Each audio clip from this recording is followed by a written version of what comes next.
नमस्कार, Jos TV देख रहे हैं आप और मैं हूं आपके साथ गीत उदय सैनी और जॉस हिंदी का ये खास प्रोग्राम डिकोड द कोड्स। आइए करते हैं शुरुआत, लेकिन हर बार की तरह सबसे पहले एक नजर आज के कोड्स पर। तो दिल्ली ऑर्डिनेंस लोकसभा में राष्ट्रीय राजधानी क्षेत्र दिल्ली विधायक पारित हो गया है और इसे विधेयक के जरिए मोदी सरकार उस अध्यादेश को कानून बनाना चाहती है जिसमें दिल्ली के उपराज्यपाल के पास दिल्ली में अधिकारियों की पोस्टिंग या ट्रांसफर का आखिरी अधिकार होगा। तो माना जा रहा है कि ये विधेयक जो है वो अगले हफ्ते राज्यसभा में पारित हो सकता है। इस विधेयक के पारित होने से पहले सदन में सत्ता विपक्ष के नेताओं के बीच 4 घंटे तीखी बहस देखी गई है और विपक्ष ने इसे देश के संघीय ढांचे पर हमला बताया। तो वहीं गृह मंत्री अमित शाह ने कहा कि विपक्ष इस बिल का विरोध इसीलिए कर रहा है क्योंकि अगर वो ऐसा नहीं करेंगे तो केजरीवाल उनके गठबंधन को छोड़ देंगे। तो शाह ने विपक्ष की उस दावे को सिरे से खारिज कर दिया कि सुप्रीम कोर्ट के फैसले के बाद संसद ये कानून नहीं बना सकता। तो गृह मंत्री ने विपक्षी पार्टियों पर निशाना साधते हुए बहुत सी बातें कही।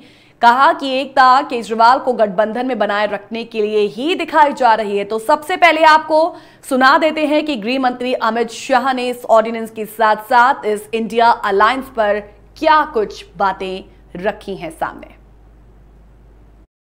सभी पक्ष के सदस्यों से विनती है कि चुनाव जीतने के लिए, किसी समर्थन हासिल करने के लिए किसी पक्ष का विधेयक का समर्थन करना या विरोध करना, ऐसी राजनीति नहीं करनी चाहिए। नए गठबंधन बनाने के अनेक प्रकार होते हैं। नया गठबंधन बनाने के अनेक प्रकार होते हैं। विधेयक और कानून देश के भले के लिए लेकर आते हैं। इसका विरोध या इसका समर्थन भी देश के और दिल्ली के भले के लिए करना चाहिए। अगर हमारी राजनीति में थोड़ी स्वीकृति कम है तो सबको मिलाना है। दिल्ली का जो होना है वो हो, जितना भ्रष्टाचार होना है वो हो। मंत्री कुछ भी करे, मुख्यमंत्री करोड़ों के बंगले बनाए, मगर हम विपक्ष में रहते हुए समर्थन करेंगे क्योंकि हमें गठबंधन बनाना है। इस तरह से नहीं सोचना चाहिए, मेरी अपील है। तो देखिए, विधेयक पर चर्चा के दौरान गृह मंत्री ने तमाम बातें जो हैं वो संसद में रखी हैं।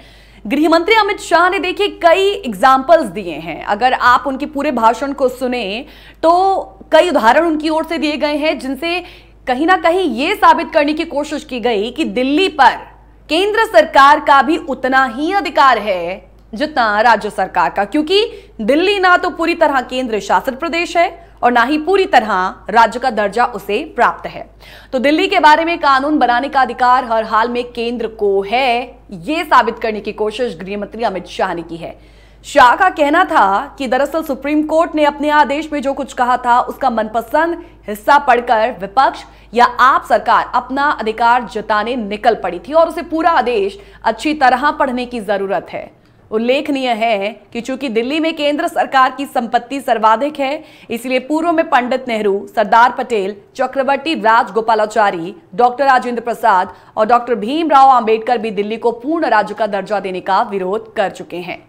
वैसे भी केंद्र में कभी भाजपा की सरकार रही और दिल्ली में कांग्रेस की, तो कभी केंद्र में कांग्रेस की सरकार रही और दिल्ली में भाजपा की। तो लेकिन अधिकारों को लेकर इस तरह झगड़े कभी नहीं हुए। अब दरअसल जब से दिल्ली में आम आदमी पार्टी की सरकार आई है तभी से सरकारों के बीच अधिकारों के झगड़े बढ़ चुके हैं। अब देखिए, आज के इस कोर्ट से जुड़े हुआ अहम सवाल यह है कि लोकसभा में तो पारित हो गया, राज्यसभा में अब क्या करेगा इंडिया अलायंस, क्या करेंगे अरविंद केजरीवाल। तो माना जा रहा है कि अगले हफ्ते इस विधेयक को राज्यसभा में पारित किया जाएगा। संख्या बल के आधार पर राज्यसभा में एनडीए काफी मजबूत है, पारित से पहले पेश किया जाएगा। तो मजबूत स्थिति में नजर अभी एनडीए में है। तो ऐसे में बिल को इस सदन में पास कराना मोदी सरकार के लिए कोई बड़ी चुनौती नहीं है। अब विपक्ष की उम्मीद पर पानी फिरता नजर आता है और इस समय राज्यसभा में 238 सदस्य हैं, 7 सीटें खाली हैं। विधेयक को पारित कराने के लिए सदन के कुल संख्या बल का आधा समर्थन होना चाहिए, यानी 119 वोट। और विपक्ष के खेमे में अगर भारत राष्ट्र समिति यानी बीआरएस को भी जोड़ लें तो उनके पास 110 से भी कम सांसदों का समर्थन है। दिल्ली के मुख्यमंत्री इस विधेयक के खिलाफ समर्थन जुटाने के लिए बीते दिनों अलग अलग पार्टियों के नेताओं से मिले, लेकिन फटाफट से हम आपके समक्ष राज्यसभा का जो गणित है वो रख देंगे। देखिए, राज्यसभा में बीजेपी के पास 92 सांसद हैं, जिनमें 5 नॉमिनेटेड सदस्य हैं।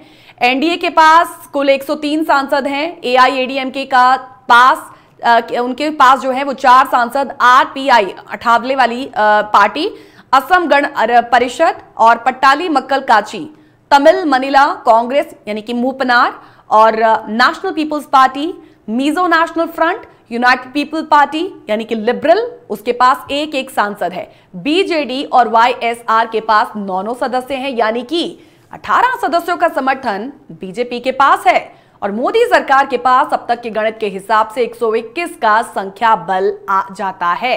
बीएसपी, टीडीपी, जेडीएस जिनके पास एक मेंबर हैं, वो भी सरकार को समर्थन दे सकते हैं, यानी कि संशय अभी बना हुआ है। तो फिलहाल ये जो आंकड़ों का खेल है वो बताता है कि जो समीकरण, जो इक्वेशंस अभी बनते दिख रहे हैं, वो कहीं ना कहीं केजरीवाल सरकार के पक्ष में नहीं जा रही हैं।